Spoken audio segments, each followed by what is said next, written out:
তোমরা অনেকেই বলছো যে ভাইয়া ক্যালকুলেটরের মধ্যে কিভাবে যে কোনো অঙ্কের উত্তর বা যে কোনো একটা মান সেভ করে রাখতে পারবো এটার একটা ভিডিও দেন। সো ধরো আমি হচ্ছে 88885 ধরো এই মানটা বা এই অ্যান্সারটা হচ্ছে আমি সেভ করে রাখবো। কিভাবে রাখবো? তুমি যেটা করবা এই শিফট বাটনে একটা প্রেস করবা, এই যে RCL এই বাটনে একটা প্রেস করবা, তারপরে তুমি ধরো হচ্ছে এ তে সেভ করতে চাও তাহলে এই এ তে ক্লিক করবা, তারপরে এই সমানে চাপ দিবা, তাহলে এই জিনিসটা কি এতে হচ্ছে সলভ মানে সেভ হয়ে গেছে।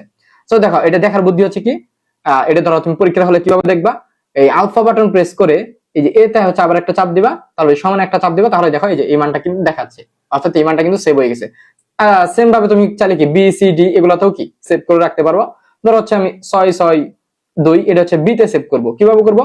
এই শিফট বাটন প্রেস করে RCL এখানে একটা চাপ দিব, তারপরে এই বি তে চাপ দিব, তারপরে সমানে চাপ দিব, তাহলে এটা বি তে সেভ হয়ে গেল। এবার দেখো এটা দেখার বুদ্ধি হচ্ছে এই আলফা বাটন প্রেস করে জাস্ট এই বি তে একটা ক্লিক করো, তারপর সমানে একটা চাপ দাও, তাহলে দেখো এই যে এটা দেখাচ্ছে।